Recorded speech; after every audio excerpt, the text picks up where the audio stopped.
نحمده ونصلي ونسلم على رسوله الكريم وخاتم النبيين وعلى آله وأزواجه وأصحابه وأتباعه أجمعين۔ ہر قسم کے نقصان سے حفاظت کی دعا۔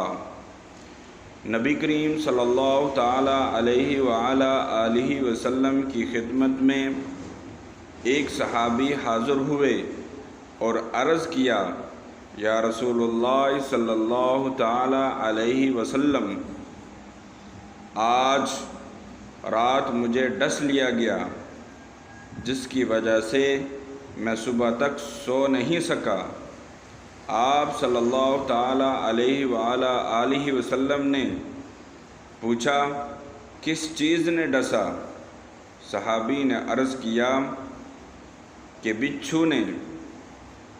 حضور اقدس صلی اللہ تعالی علیہ وعلا آلہ وسلم نے ارشاد فرمایا، اگر تم شام کے وقت یہ کلمات اعوذ بکلمات اللہ التامات من شر ما خلق پڑھ لیتے تو اللہ جل شانہ کے حکم سے تمہیں کچھ نقصان نہ پہنچاتا۔